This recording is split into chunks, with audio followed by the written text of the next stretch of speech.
Assalamualaikum warahmatullahi wabarakatuh. Halo teman-teman, kembali lagi dengan saya, Hafiz Nona Habibah. Dalam video ini, saya akan menjelaskan secara singkat mengenai apa itu sistem ekonomi, fungsi dari sistem ekonomi, dan sistem ekonomi apa yang kita gunakan di negara kita, yaitu negara Indonesia. Di dalam sebuah negara, tentu terdapat sebuah perekonomian yang berguna untuk menyokong kehidupan masyarakatnya. Dan di balik perekonomian tersebut, terdapat sebuah sistem perekonomian yang berfungsi untuk mengatur jalannya ekonomi di negara tersebut.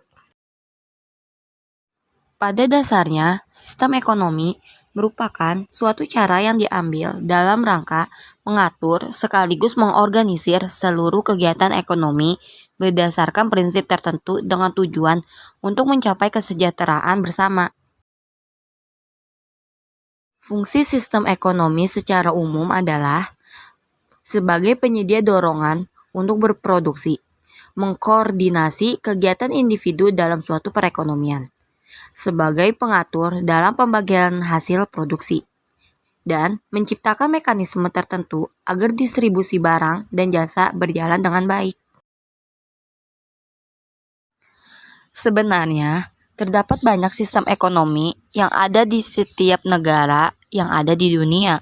Tetapi, secara garis besar, terdapat 4 sistem ekonomi yang banyak digunakan di negara-negara dunia, yaitu sistem ekonomi tradisional, sistem ekonomi komando, sistem ekonomi pasar, dan sistem ekonomi campuran.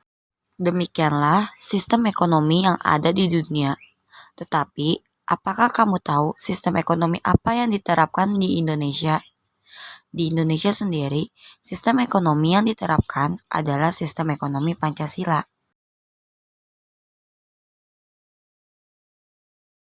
Sistem ekonomi Pancasila adalah sebuah sistem ekonomi yang dijalankan dengan nilai dan moral yang terkandung dalam Pancasila sebagai dasarnya.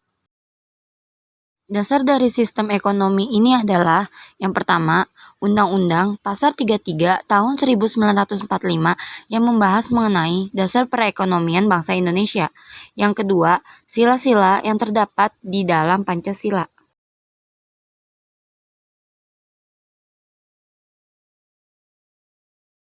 Yang pertama, perekonomian berdasarkan asas kekeluargaan. Perekonomian yang disusun atas sistem ekonomi Pancasila tentunya akan menuju pada sebuah perekonomian yang mengatasnamakan asas kekeluargaan dan merupakan sebuah usaha bersama. Yang kedua, bumi, air, dan kekayaan alam dikuasai oleh negara untuk rakyat. Bumi, air, dan kekayaan alam yang ada di dalam sebuah negara yang menguasai hajat hidup orang banyak yang penting bagi sebuah negara dan dikuasai oleh negara tersebut dan dipergunakan untuk kepentingan rakyat serta diakui oleh negara. Yang ketiga, fakir, miskin, dan anak-anak terlantar dipelihara oleh negara. Dalam hal ini, negara mengupayakan untuk membantu fakir, miskin, atau masyarakat yang kekurangan dalam bidang ekonomi agar bisa memenuhi kebutuhan hidup. Yang keempat, cabang produksi yang penting dikuasai oleh negara. Dalam hal ini, negara memegang penuh kekuasaan atas cabang produksi yang penting bagi kehidupan masyarakat luas. Contoh cabang produksi yang dikuasai oleh negara adalah listrik. Yang kelima, warga negara bebas memilih pekerjaan yang dikehendaki. Dan ciri yang terakhir adalah hak milik perorangan diakui dan pemanfaatan yang sesuai. Tujuan pelaksanaan sistem ekonomi Pancasila. Yang pertama, pertumbuhan ekonomi. Pertumbuhan ekonomi merupakan hal yang ingin dicapai oleh suatu negara. Pertumbuhan ekonomi dapat dicapai jika terdapat kerjasama yang baik dalam pelaksanaan kegiatan ekonomi. Yang kedua, yaitu kestabilan ekonomi. Pelaksanaan kegiatan ekonomi dapat berjalan dengan baik, maka bukan hanya pertumbuhan ekonomi yang baik, namun sejalan dengan kestabilan ekonomi.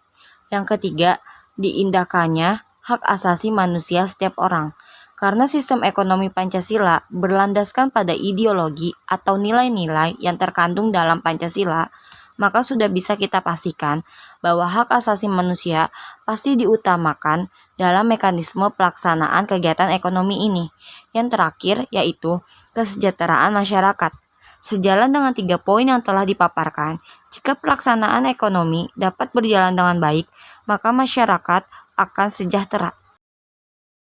Demikianlah hal yang bisa saya paparkan. Semoga video ini dapat bermanfaat.